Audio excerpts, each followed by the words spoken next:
Oi, gente, aqui é o professor Bruno. Hoje a gente vai estudar um pensador chamado Thomas Hobbes, que vem logo na sequência do Nicolau Maquiavel. Ele é muito importante, é um dos contratualistas mais conhecidos que tem. Ele é muito famoso por causa do conceito de estado de natureza. Então vocês precisam estudar esse cara. Também além de ser muito importante conhecê-lo, é um filósofo muito cobrado no Enem. Então, vamos lá. Em primeiro lugar, quem foi Thomas Hobbes?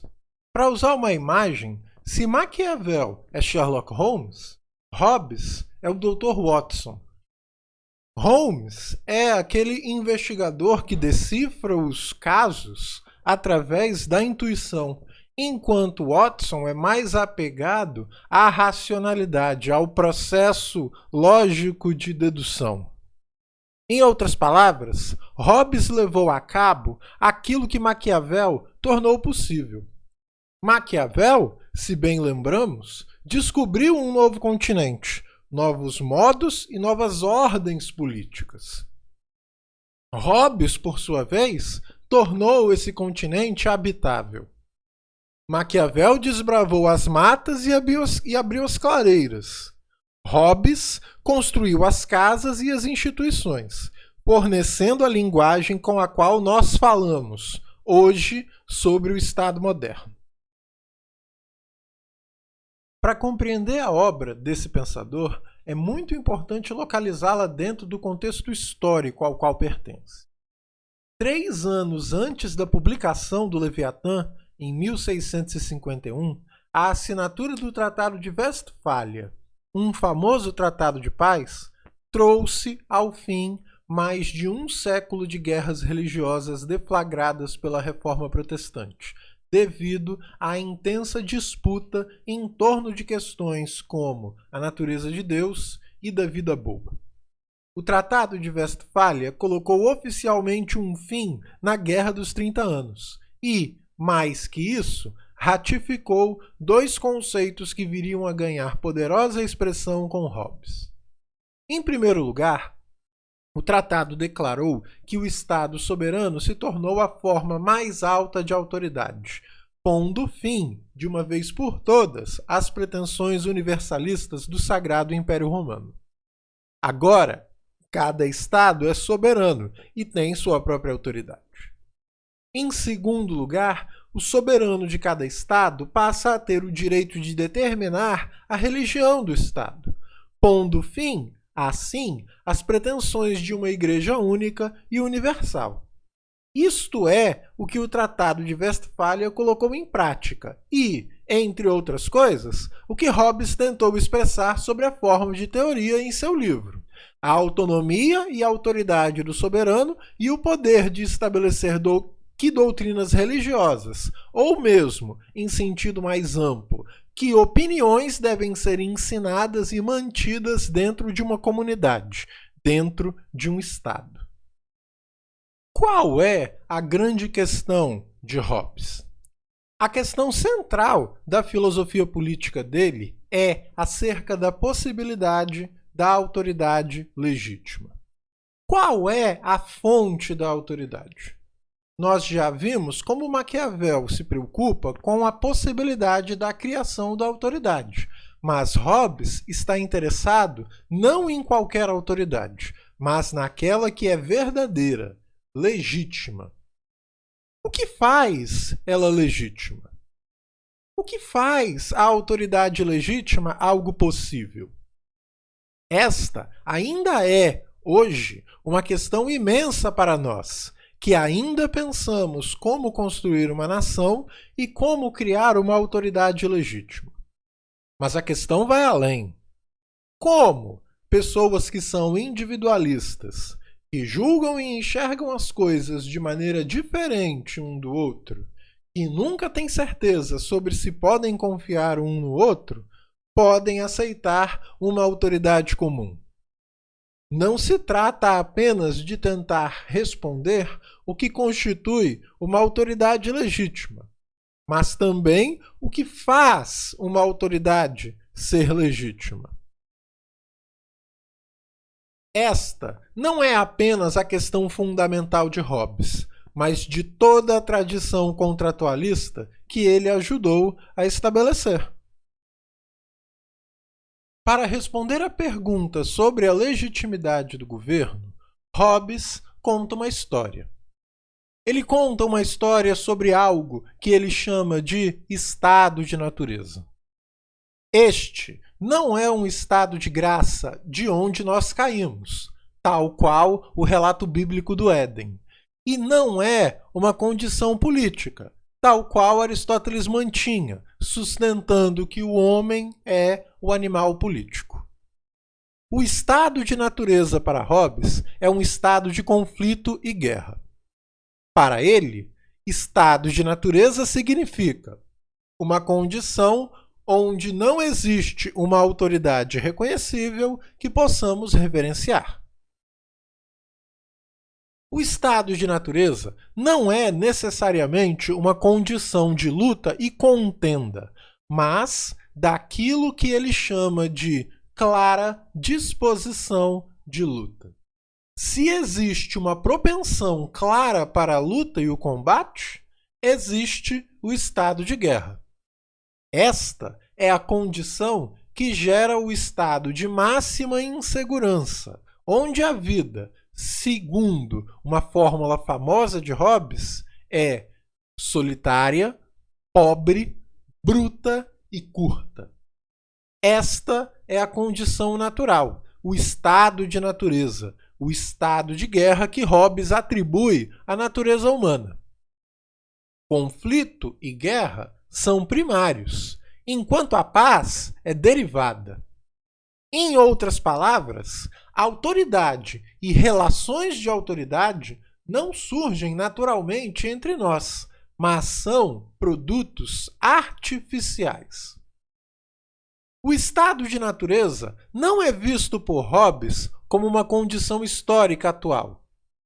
Ao invés disso, o estado de natureza é uma espécie de experimento de pensamento, que consiste em retirar indivíduos que são membros de famílias, de estados, de reinos, das relações sociais das quais fazem parte, dissolvendo-as completamente, para depois imaginá-los novamente, tal qual um químico ou um físico, para descobrir como são as unidades básicas de qualquer vínculo social, a saber, o indivíduo, como essas unidades básicas interagem um com o outro.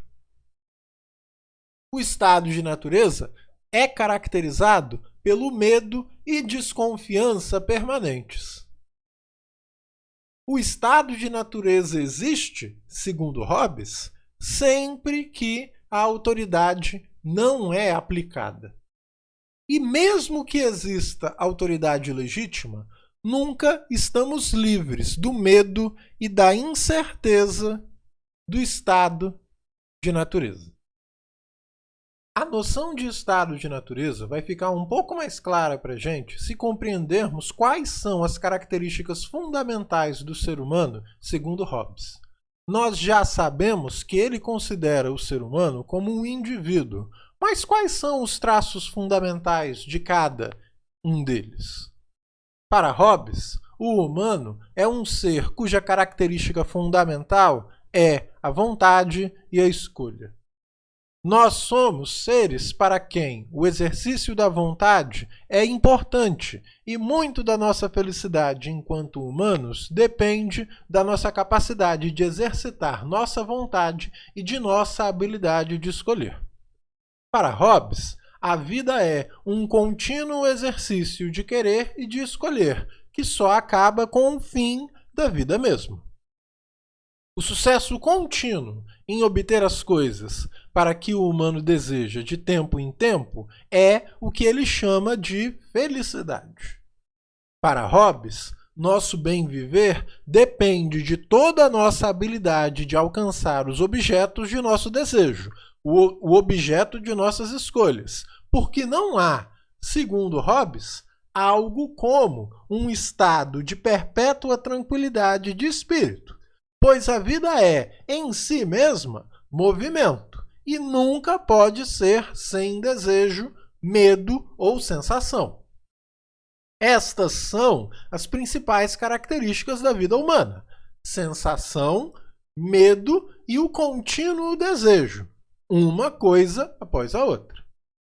A vida para Hobbes é uma competição não apenas em torno dos recursos escassos, mas, por honra, em torno de qualquer coisa que uma pessoa considere valiosa.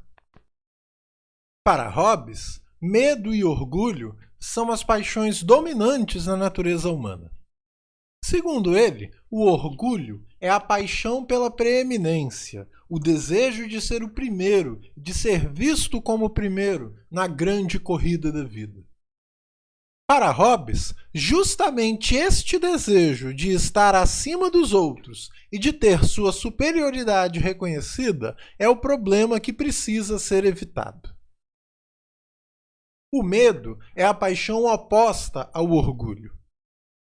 O medo da morte violenta pela mão de outra pessoa no estado de natureza é dramaticamente enfatizado por Hobbes. Não se trata apenas do desejo de evitar a morte, mas também de evitar perder na grande corrida na vida, de evitar perder e ser visto como um perdedor. Para Hobbes, é o medo que deve ser considerado cuidadosamente, e não o orgulho. Pois o medo, e não a razão, é o que nos leva a abandonar o estado de natureza.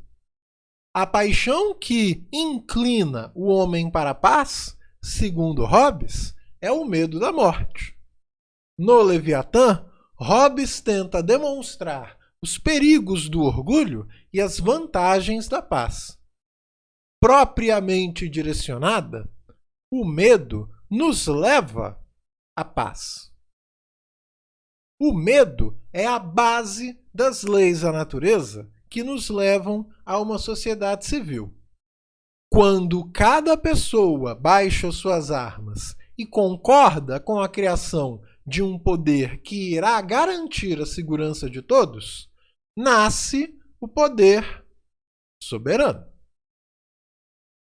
O soberano é descrito por Hobbes enquanto uma pessoa artificial, de modo que ele é a criação de um contrato que o trouxe à vida. O soberano não existe por natureza, mas, antes, é produto da arte e ciência humanas. Ele é produto daquilo que podemos chamar de consentimento dos governados. O soberano é, e isto é fundamental para Hobbes, representante do povo. Ele é o soberano representativo. É o povo que concede ao soberano a autoridade de representá-los. E, a esse respeito, o soberano de Hobbes tem muitas das características que nós associamos ao que chamamos de poder executivo moderno ou autoridade executiva.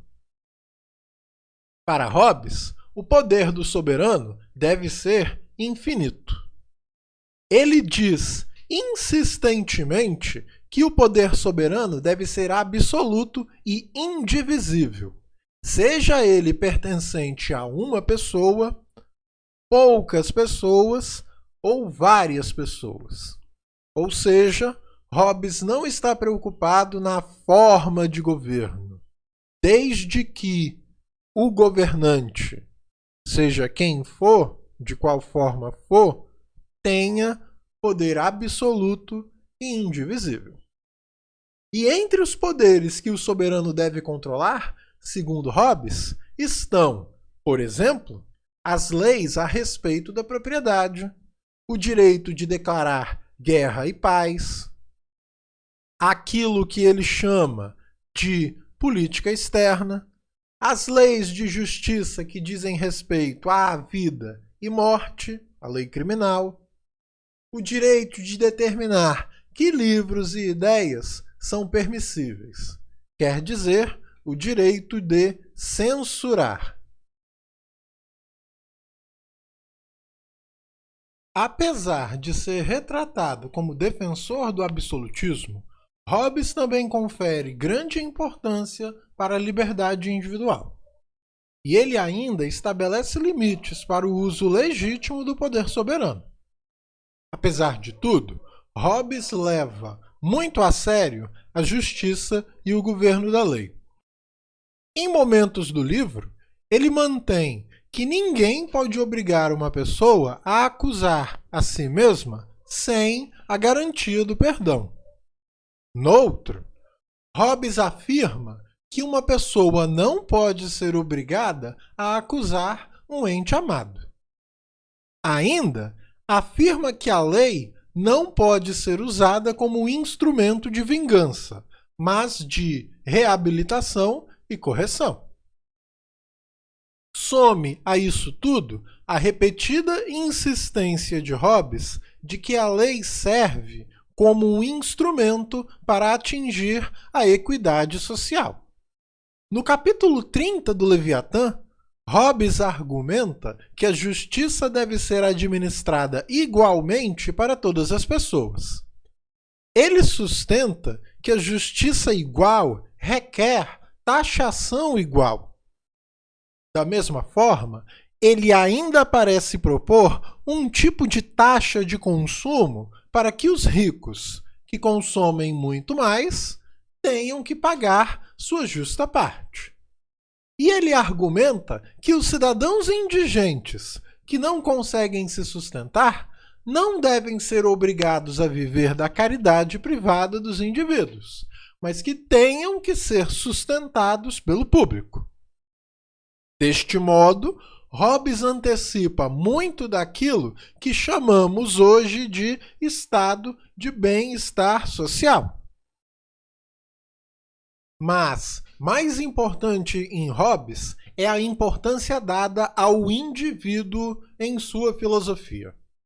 Hobbes deriva o poder do soberano do direito natural de cada indivíduo no estado de natureza. Daí segue que o propósito do soberano é mesmo salvaguardar o direito natural do indivíduo e garantir que esse direito seja consistente com o direito dos outros, e não apenas um tipo de guerra aberta contra todos. É muito significante observar a prioridade que Hobbes dá a direitos em relação a deveres. Isto, de vários modos, o faz o fundador do liberalismo moderno. Pessoal, essa foi a nossa aula sobre o Thomas Hobbes. Se vocês ficaram com alguma dúvida, enviem ela para mim no Google Sala de Aula ou postem aqui nos comentários dessa mensagem que eu vou responder sempre que possível e vai acompanhar esse vídeo uma pequena lista de exercícios de Thomas Hobbes para vocês responderem. E mais para frente eu vou postar também um vídeo com a correção desses exercícios. É isso, tô morrendo de saudade de vocês. Beijo, tchau, cuidem-se, por favor.